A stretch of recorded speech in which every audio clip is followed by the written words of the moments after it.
Zdravljeni, z vami sem Minka Gantar in danes bom odgovarjala na vprašanja, predvsem eno vprašanje, ki sem ga pred kratkim dobila, in sicer, kako si pomagati pri avtoimunih obolenjih in pri kroničnih bolečinah, ki so enkrat tukaj, enkrat tam, enostavno se ne nehajo. Poznate koga, ki se zjutraj zbudi trd, brez energije? Mogoče celo občutek, kot da ima zatečene sklepe oziroma da ga bolijo sklepi in potem rabi nekaj časa, da se zmiga in potem zalaufa dan. No, v glavnem, kje je osnovni problem? Osnovni problem je tiho vnetje na celični bazi in to tiho vnetje na celični bazi dejansko vpliva na to, da se selijo bolečine iz enega konca telesa na drugi konec. V vsakem primeru ima pa tak človek občutek, kot da je zaribal, kot da ni več tiste ta prave pretočnosti. No pa pojdimo zdaj na začetku na zdravo kmečko pamet. Kaj naredite takrat, ko zaribajo vrata? Se pravi, ko začnejo škripati. No, kaj naredite? Ja, podmažete jih, a je to tako? In dejstvo je, da ravno tako je treba narediti neko ključno zadevo za naše sklepe in to je omega 3. Pač potrebno je podmazati naše sklepe, ampak ne pomaga pa samo to. Druga stvar, ki je pomembna pri avtoimunih obolenjih, pri kroničnih bolečinah, je pa potrebno črtati. Prva stvar, gluten. Gluten je tisti, ki neti tiha vnetja na celični bazi in mogoče pomislite, pa saj nisem bolan ali pa bolna, prav bolna, ampak imam samo težave. Gluten je ključen. Zato, ker gluten naredi to, če si predstavljate črevesje, so tako kot resice. Te resice, kjer se potem vsrkavajo hranilne snovi naprej in grejo v kri. In dobesedno zaradi glutena nastane tukaj uteklina in dejstvo je, da se ne zmorejo hranilne snovi vsrkati v naše telo. Ravnokar pred kratkim sem je gospe svetovala, je rekla, pa ne moram shujšati, nikamor ne gre, vse delam pravilno. Črtaj gluten. In dejansko je nehala jesti bel kruh, tudi polbel kruh, začela je uporabljati ajdov kruh oziroma ga je začela tudi peči. In kaj se je zgodilo? Rekla je, ravno danes sem dobila ta mail, shujšala, stopila je pas 5 centimetrov, ampak po kilah pa še nič ni šlo dol. In jaz spraševala, kdaj bojo šle kile dol? Ja, lej, ljuba duša, koliko let si imela zapacano črevesje, zapacane celice in ne more iti kar čez noč. Tako da lepo počas, telo mesec za mesecem se začne obnavljati in začne delati v drugo smer. No, se pravi, to je zdaj ena stvar. Treba je dodati omega 3, ker omega 3 zmanjša vnetje na celični bazi. Potrebno je črtati gluten. Naslednja zadeva pa, potrebno je imeti več D3 vitamina. No in zdaj je odličen čas za nabiranje D3 vitamina. Greste na sonce, se nastavite, koža je solarna postaja za naše telo in dovolite, da se začne proizvajati D3 vitamin. In zdaj pa kreme za sončenje. Vem, da mnogi rečete, ja, pa seveda jih potrebujem, ampak uporabljajte orehovo olje, tudi šentjanževo olje. Verjemite mi, ni strupeno. Verjemite mi. Dejstvo je, da če so naši predniki s tem se mazali in so preživeli, bomo tudi mi.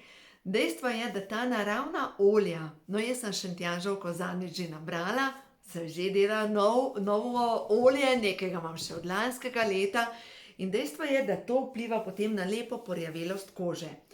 Seveda, zdrava kmečka pamet, ne morete biti ob 2 popoldne kot čevapčič na soncu, da vas opeče, ampak 15 minut ste pa lahko in se takrat mogoče samo namažete z oljčkom in pospešite proizvodnjo D3 vitamina. Če primerjamo naše telo z rožico, če pogledamo, roža potrebuje sonce, da uspeva, potrebuje hranilne snovi, da uspeva, no in zdaj prav te hranilne snovi. Hranilne snovi, ki so pa proti vnetjem, ki delujejo na to, da se zmanjšajo vnetja na celični bazi, eno je silicij, se pravi tudi za rožo, bogata prst s silicijem, pomeni, da boste dobili ogromno snovi, ki deluje na prožnost kože. Hkrati je pa pomemben C-vitamin. C-vitamin ravno tako deluje na prožnost sklepov, medsklepne tekočine. C-vitamin deluje na to, da se lepo razstruplja telo in deluje na prožnost hrustanca in veznih tkiv. Tako da to je ena taka kombinacija, ki vam pomaga pri tem, da se obnovite in da ste manj zariban. No, to se jemlje vse zvečer pred spanjem ali pa po večerji. No, zdaj pa še ena zadeva je pa ključna. Tukaj pri dobrem delovanju, se pravi, da deluje proti avtoimunim boleznim, to je pa, veste kaj? Voda. Voda, ker dejstvo je, da naše telo se želi razstrupiti, ampak kdor pije premalo, enostavno zastajajo strupi v medcelični tekočini. In vem, da mnogi rečejo, pa jaz nisem nikdar žejna, ne morem piti. Ampak se moramo presiliti, ker dehidrirano telo ostajajo strupi v telesu in potem se nekje začnejo nalagati. Telo jih pač odloži. In kje je najlažje odložiti? Ja, mehka tkiva. Zdaj pa kaj so mehka tkiva? Pomislite, sklepi, ne? Potem možgani, začnejo vam možgani bolj počasi delati, naslednja zadeva seveda celulit, naslednja zadeva maščobna obloga in mi ljudje nismo kamele, ne? To je dejstvo. In glejte, kamele kam shranjujejo vodo? V maščobno tkivo, tista grba je maščobno tkivo. In ravno tako ljudje, ki so podhranjeni oziroma ki so dehidrirani, jim njihovo telo začne shranjevati pač za slabe čase vodo, tekočino, v medcelično tekočino oziroma v maščobo. Zato je tako pomembno, pijte zadostno količino vode, zdaj sploh v tem času, mogoče kakšno limono stisnite noter, s tem, kot zadnjič sem že govorila, vplivate na boljše delovanje želodca in pomagate pri razgradnji beljakovin. Lahko date noter meliso, meto, nastane krasen napitek in si pripravite, dajte se pocrkljati. No, zdaj pa še ena stvar je pa najbolj ključna od vsega, kar sem razlagala. Pa bi človek pomislil, kaj je lahko še toliko ključnega, če je že toliko stvari naštela. To je pa natrij. Sol. Sol je ključna, da pride do vezave. In kakor nimamo soli, ne pride do razstrupljanja na celični bazi in zastajajo strupi v telesu. In če se zdaj vrnem čisto na začetku našega vprašanja, kaj narediti pri avtoimunih obolenjih? Začni piti, daj si noter mogoče sol, ščepec, lahko tudi soda bikarbona in pri avtoimunih obolenjih potrebujete slano vodo za kopanje. Zdajle mogoče skočiti do morja, vem, da je karantena, seveda vem, ali pa si v bano naštimati sodo bikarbono ali pa kilo soli si kar stresete noter in se namočite v tej vodi, zato ker pripomore k razstrupljanju na celični bazi. Še ena stvar za vse tiste, ki imate avtoimuna obolenja. Dajte nabrati trpotec. Trpotca je zdajle, kolikor hočete.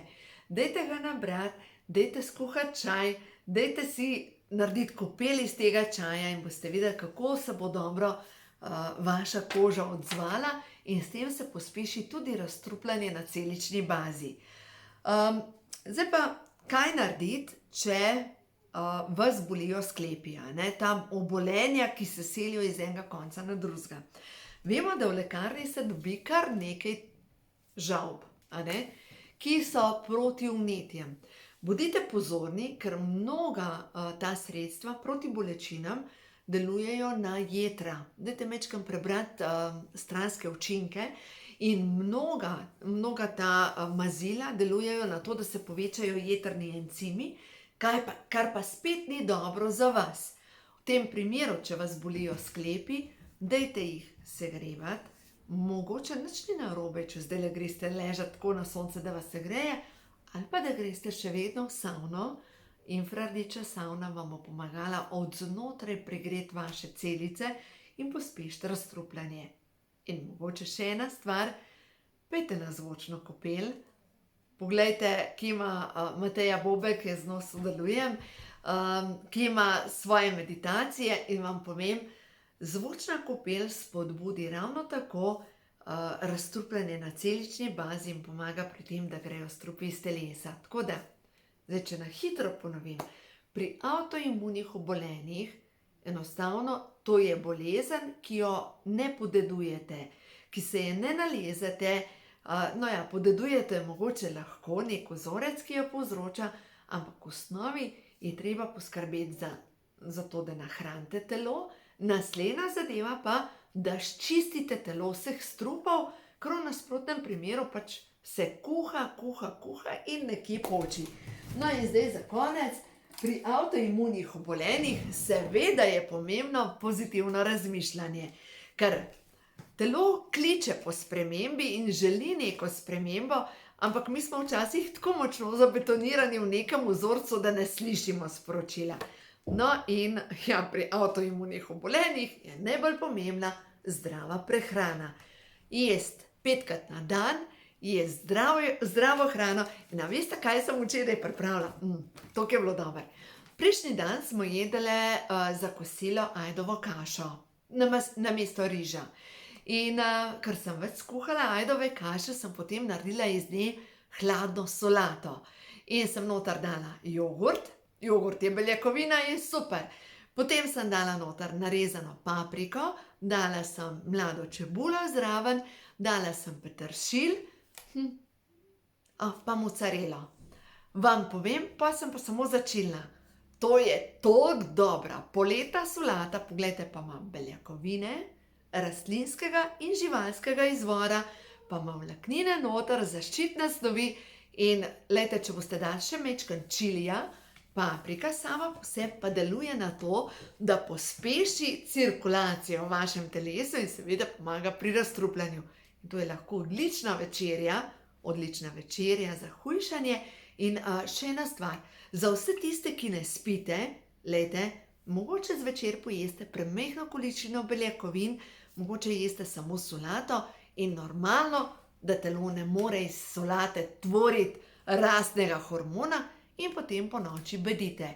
Tako da zvečer obvezno beljakovine rastlinskega in živalskega izvora, ampak če ne gre, v tem primeru lahko naročite tudi pri meni šejk in šejk tudi deluje na to, da se začne tvoriti hormon za spanje. To pa pomeni, da se tvori tudi hormon za obnovo in med spanjem, ko počivate, se obnavljate, pomlajujete in postajate zmeraj bolj, zadovoljni v svoji koži, kar je pa najbolj pomembno.